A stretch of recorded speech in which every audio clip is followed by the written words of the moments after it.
Breaking news చూస్తున్నాం. ఉత్తరప్రదేశ్లోని ప్రయాగ్రాజ్లో కుంభమేళాకు వెళ్లిన కొందరు ఆంధ్రప్రదేశ్ వాసులు తిరుగు ప్రయాణంలో రోడ్డు ప్రమాదానికి గురయ్యారు. ఇక వీరు ప్రయాణిస్తున్న మినీ బస్సును ట్రక్కు ఢీకొనింది. ఇక మధ్యప్రదేశ్లోని జబల్పూర్లో జరిగిన ఈ ఘటనలో 7గురు అక్కడికక్కడే మృతి చెందినట్టు తెలుస్తోంది. ఇక సిహోరా సమీపంలో ఉదయం 8:30 సమయంలో ఈ ఘటన చోటు చేసుకుంది. ఇక హైవేపైకి ట్రక్ రాంగ్ రూట్ లో రావడంతో ఈ ప్రమాదం చోటు చేసుకున్నట్లు ప్రత్యక్ష సాక్షులు తెలిపారు. ఇక ఘటనా స్థలంలోనే 7గురు ప్రాణాలు కోల్పోగా మరికొందరు మినీ బస్సులో చిక్కుకుపోయారు. ఇక ఈ మృతులంతా కూడా ఆంధ్రప్రదేశ్ వాసులని అధికారులు అయితే వెల్లడించారు. అయితే వీరంతా ఏ జిల్లాకు చెందిన వారు అనేది కూడా ఇంకా స్పష్టంగా తెలియలేదు.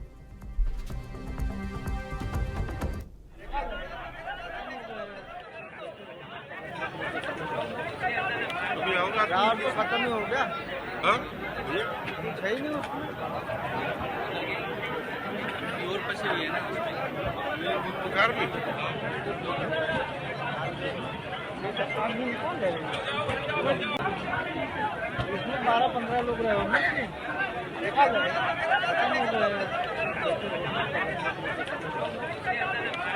रात तो खत्म ही हो गया, कुछ है ही नहीं उसमें।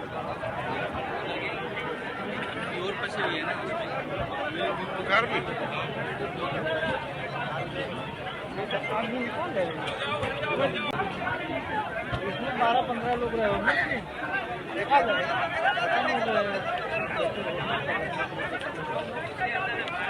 रात तो खत्म ही हो गया, कुछ है ही नहीं उसमें।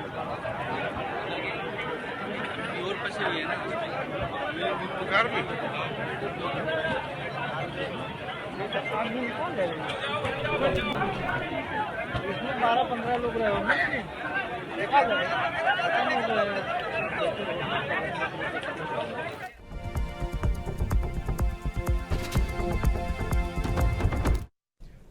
బ్రేకింగ్ న్యూస్ చూస్తున్నాం. ఉత్తరప్రదేశ్లోని ప్రయాగ్రాజ్లో కుంభమేళాకు వెళ్లిన కొందరు ఆంధ్రప్రదేశ్ వాసులు తిరుగు ప్రయాణంలో రోడ్డు ప్రమాదానికి గురయ్యారు. వీరు ప్రయాణిస్తున్న మినీ బస్సును ట్రక్కు ఢీకొట్టింది.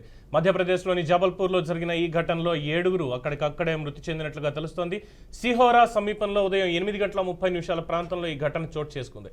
హైవేపైకి ట్రక్కు రాంగ్ రూట్లో రావడంతో ఈ ప్రమాదం చోటు చేసుకున్నట్లు ప్రత్యక్ష సాక్షులు తెలిపారు. ఘటనా స్థలంలోనే 7గురు ప్రాణాలు కోల్పోగా మరికొందరు మినీ బస్సులోనే చిక్కుకుపోయారు. మృతులంతా ఆంధ్రప్రదేశ్ వాసులని అధికారులు వెల్లడించారు. అయితే వీరంతా ఏ జిల్లాకి చెందిన వారు అనేది ఇంకా స్పష్టంగా తెలియరాలేదు. దీని మీద మరింత పూర్తి సమాచారాన్ని మా ప్రతినిధి మధు అందిస్తారు. మధు, ప్రస్తుతం చూసుకుంటే కనుక కుంభమేళా ఎవరైతే వెళ్ళారో వాళ్ళంతా కూడాను యాక్సిడెంట్ కూడా జరగడం జరిగింది. అయితే ఇందులో వస్తుంటారు కదా, అంటే మినీ బస్సునే రిటర్న్ లో అంటే తిరుగు ప్రయాణంలో వస్తా ఉండగా కూడా ఒక హైవే రాంగ్ రూట్ లో వస్తున్న ఒక ట్రక్ వచ్చి గుద్దుకోవడం జరిగింది.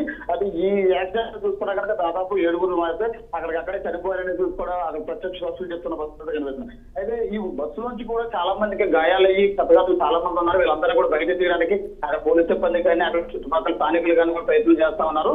అయితే ప్రస్తుతం అయితే కనుక చూసుకున్నా కానీ మృతుల సంఖ్య మొత్తం 7 చేరుకుందని చెప్పుకోవచ్చు. అయితే కానీ ఈ సంఖ్య ఇంకా పెరిగే అవకాశం కూడా ఉందనేది అధికారులు చెప్తున్న పరిస్థితులు కనిపిస్తాయి. ఏదైనా చూసుకుంటే కనుక ఒక దేవుడి దర్శనానికి వెళ్ళి తిరిగి వస్తుంటే కనుక ఇలాంటి ఘటన జరగడం, అదే మనం రీసెంట్ గా చూసుకుంటే కనుక అక్కడ ప్రయాణాలు కూడా చాలా మంది జనాలు చనిపోవడం కూడా చూస్తాను. అయితే కానీ మీ తిరుగు ప్రయాణాలు అంటే వీళ్ళు వెళ్ళి మినీ బస్ చక్కగా రూట్ లో వెళ్తున్నప్పటికీ లాంగ్ రూట్ లో వస్తుంది ట్రక్ వచ్చి గుర్తుండడంతో కూడా ఈ సంఘటన జరిగిందని చెప్పిన పరిస్థితులు కనిపిస్తున్నాయి. ఏదేమైనప్పటికీ మృతుల సంఖ్య మాత్రం ప్రస్తుతం 7గా ఉన్నదని అది ఇంకా పెరిగే అవకాశం ఉందని మాత్రం అధికారులు చెప్తున్న పరిస్థితులు కనిపిస్తున్నాయి. అయితే వీళ్ళంతా కూడా ఆంధ్రప్రదేశ్ సంబంధించిన తెలుగు వారు అనేది చెప్తున్నారు. అయితే కానీ వీళ్ళు ఏ జిల్లాకి సంబంధించిన వారని ఇంకా తెలిసిన పరిస్థితి అయితే కనిపిస్తున్నాయి. ఏదేమైనప్పటికీ చూసుకుంటే కనుక క్షతగాతులు మాత్రం ఒకటా అధికారులు మాత్రం బయటకు తీసుకున్న పరిస్థితులు కనిపిస్తున్నాయి.